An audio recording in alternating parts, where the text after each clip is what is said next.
नमस्कार। आज के वीडियो में बीए प्रथम वर्ष के स्टूडेंट का हार्दिक स्वागत।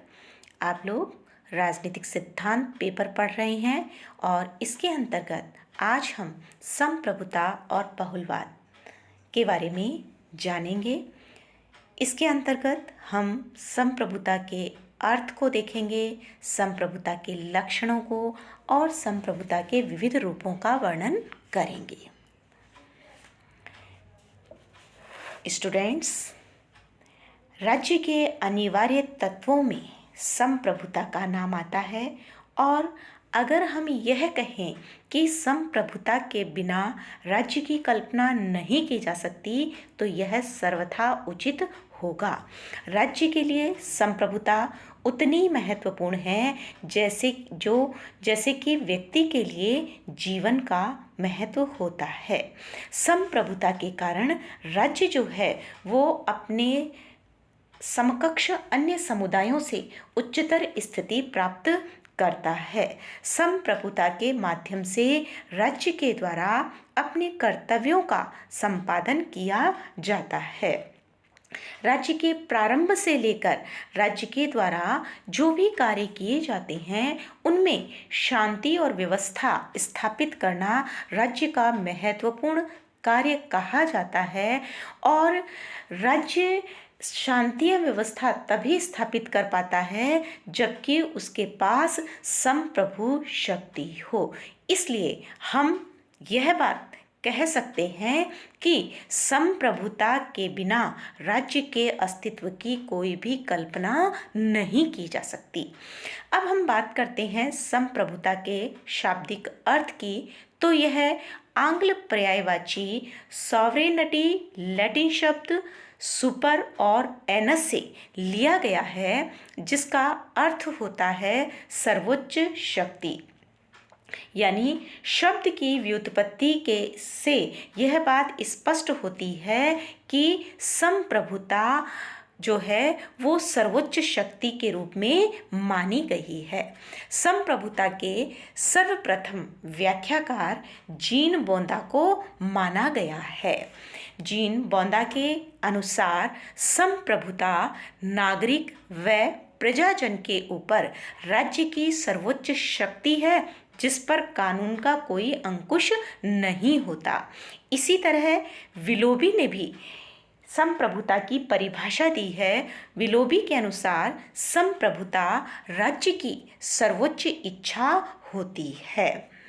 संप्रभुता के परिभाषा के आधार पर इसके दो पक्ष माने गए हैं, आंतरिक संप्रभुता और बाहरी संप्रभुता। आंतरिक संप्रभुता से तात्पर्य क्या होता है? आंतरिक संप्रभुता से तात्पर्य होता है कि राज्य व्यक्ति या व्यक्ति के जो समुदाय होते हैं उनसे सदैव ऊपर होता है और निश्चित क्षेत्र के अंतर्गत रहने वाले जो व्यक्ति होते हैं उन सभी व्यक्तियों समुदायों को किसी भी प्रकार की आज्ञा राज्य के द्वारा दी जा सकती है। राज्य शक्ति के आधार पर राज्य जो है वो इन आज्ञाओं को मनवा भी सकता है। इसी तरह बाह्य संप्रभुता से तात्पर्य क्या है? बाह्य संप्रभुता से तात्पर्य है कि राज्य किसी अन्य राज्य के नियंत्रण में प्रत्यक्ष या अप्रत्यक्ष रूप से नहीं होता। वह पूरी तरीके से स्वतंत्र होता है। उसके ऊपर किसी भी विदेशी शासन का कोई नियंत्रण नहीं होता। इसका उदाहरण हम भारत के संदर्भ में ले सकते हैं। 1947 से पूर्व अगर भारत के लिए कहा जाए तो भारत एक संप्रभु राज्य नहीं था क्योंकि भारत के ऊपर ब्रिटेन का नियंत्रण था। लेकिन 1947 के बाद भारत से विदेशी शासन जैसे ही समाप्त हुआ, भारत एक संप्रभु राज्य बन गया और यह उसकी एक मूल शक्ति बन गई। तो संप्रभुता अपने आप में इतनी महत्वपूर्ण होती है कि वह किसी भी राज्य को उसके उसका जो महत्व है उसको प्रतिपादित करने की क्षमता रखती है। संप्रभुता की जो हमने परिभाषा के आधार पर अर्थ देखा, उसी के आधार पर हम इसके विभिन्न लक्षण भी देख सकते हैं। तो उसमें पहला आता है निरंकुशता। संप्रभुता का अर्थ, जैसा कि हमने पूर्व में पढ़ा, सर्वोच्च शक्ति है। यानी यह सर्वोच्च शक्ति जो है वह निरंकुश होती है। संप्रभुता आंतरिक और बाह्य दोनों ही क्षेत्र में निरंकुश और सर्वोच्च होती है।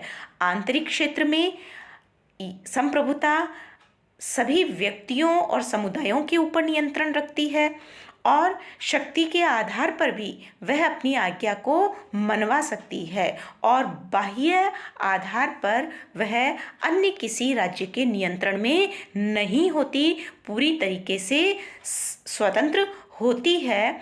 इसलिए हम कह सकते हैं कि आंतरिक एवं बाह्य क्षेत्र में राज्य की संप्रभुता पर किसी का भी नियंत्रण नहीं होता, वह निरंकुश होती है। दूसरा लक्षण इसका आता है स्थिरता। अनेक बार ऐसा देखा गया है कि संप्रभुता को एक सरकार विशेष का पर्यायवाची समझ लिया जाता है, लेकिन वास्तव में ऐसा नहीं है। संप्रभुता जो है वो स्थायी होती है। संप्रभुता का अंत करने का मतलब क्या हुआ कि राज्य को ही समाप्त करना है।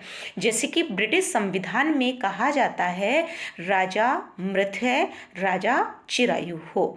ये एक कहावत प्रचलित है और वह सरकार और संप्रभुता के भेद को स्पष्ट करते हुए यह दर्शाती है कि संप्रभुता ऐसी संस्था के रूप में होती है जो कि कभी भी समाप्त नहीं होती है, वो सदैव बनी रहती है। एक राज्य से के द्वारा दूसरे राज्य पर विजय प्राप्त कर लेने से भी संप्रभुता नष्ट नहीं होती, वरन वो संप्रभुता जो है वो विजेता राज्य के पास में चली जाती है। तीसरा लक्षण है इसका अदेयता, यानी इसे किसी को नहीं दिया जा सकता, अपृथक भी नहीं किया जा सकता और किसी को दिया भी नहीं जा सकता। संप्रभुता जो है वो राज्य की सर्वोच्च शक्ति है और इसका किसी भी प्रकार से त्याग नहीं किया जा सकता। संप्रभुता को देने का मतलब है कि संप्रभुता को समाप्त कर दिया गया, राज्य के अस्तित्व को ही चुनौती दे दी गई। इस प्रकार संप्रभुता किसी को दी नहीं जाती। नेक्स्ट लक्षण है अविभाज्यता। संप्रभुता का महत्वपूर्ण लक्षण अविभाज्यता, यानी इसका विभाजन नहीं किया जा सकता। इसे अगर विभाजित किया जाता है तो इसका अर्थ है उसे नष्ट करना अथवा एक से अधिक राज्यों की रचना करना। संप्रभुता का अर्थ राज्य की सर्वश्रेष्ठ सत्ता है और एक ही समय पर एक ही राज्य में दो सर्वश्रेष्ठ सत्ताएं नहीं रह सकती, इसलिए संप्रभुता का विभाजन नहीं किया जा सकता। नेक्स्ट आता है सर्वव्यापकता। संप्रभुता सर्वव्यापी भी होती है, यानी राज्य के अंतर्गत सभी व्यक्तियों और समुदायों पर राज्य की प्रभुत्व शक्ति का नियंत्रण रहता है और कोई भी इस संप्रभु शक्ति से अपने आप को अलग नहीं कर सकता। इसी तरह राज्य के अंतर्गत किसी व्यक्ति विशेष या वर्ग विशेष को अगर कोई विशेष अधिकार मिलते हैं तो इन विशेषाधिकारों का अस्तित्व भी राज्य की इच्छा पर निर्भर करता है।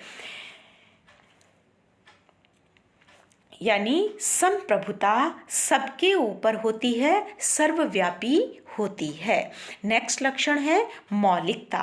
संप्रभुता का एक और लक्षण इसका मौलिक होना। राज्य की संप्रभुता शक्ति जो है वो मौलिक होती है, किसी अन्य सत्ता के द्वारा प्रदान की हुई नहीं होती। यदि यह स्वीकार कर लें कि संप्रभुता किसी दूसरे के द्वारा दी हुई हो सकती है, तो यह भी हमें स्वीकार करना पड़ेगा कि इसे देने वाली सत्ता जो है वो निश्चित रूप से प्रभु सत्ता से ऊपर होगी और अपनी दी हुई वस्तु को अपनी इच्छानुसार वह कभी भी वापस ले सकती है।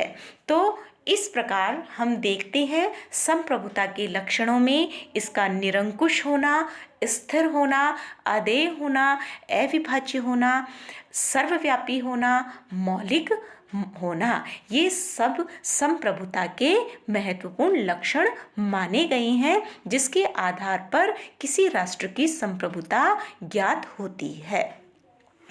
अब हम पढ़ेंगे संप्रभुता के विविध रूपों के बारे में। जब विविध रूपों की बात करते हैं तो सबसे पहले आता है वास्तविक संप्रभुता।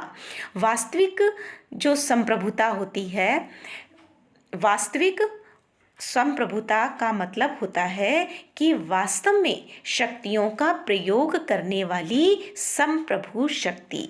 जब हम संसदात्मक शासन की बात करते हैं तो वहाँ पर दो प्रकार की कार्यपालिका का उल्लेख होता है, नाम मात्र की और वास्तविक। यहाँ वही चीज स्पष्ट होती है कि नाम मात्र का संप्रभु जैसे कि राष्ट्रपति और वास्तविक संप्रभु जैसे प्रधानमंत्री और उसका मंत्रिमंडल। दूसरा आता है वैधानिक संप्रभुता। वैधानिक संप्रभुता यानी और यथार्थ संप्रभुता, एक देश के संविधान के द्वारा जिस व्यक्ति या समुदाय को शासन करने का वास्तविक अधिकार दे दिया जाता है उसे वैध या वैधानिक संप्रभुता कहते हैं। और एक देश के अंतर्गत व्यवहार में जिस व्यक्ति या समुदाय के द्वारा शासन किया जाता है तो उसे यथार्थ संप्रभु कहते हैं। वैद्य और यथार्थ संप्रभु जो हैं वो अलग नहीं होते, लेकिन जब व्यक्ति और श्रेणी बहुसंख्यक जन समुदाय के राज्य के विद्यमान संविधान और कानून की उपेक्षा करके क्रांति, विद्रोह या शक्ति के द्वारा अपने हाथ में शासन शक्ति लेकर सरकार स्थापित कर देते हैं, तो ऐसे स्थिति में वैद्य संप्रभु जो होती है वो पुरानी हो जाती है और उसके स्थान पर सेना के द्वारा शासन स्थापित हो जाता है। तीसरा आता है कानूनी संप्रभुता। राज्य के अंतर्गत कानूनों का निर्माण करने एवं उसका पालन कराने की जो सर्वोच्च शक्ति जिस सत्ता के पास में रहती है उसे कानूनी संप्रभुता कहा जाता है। यह वह संप्रभु होती है जिसे कि न्यायालय भी स्वीकार करता है।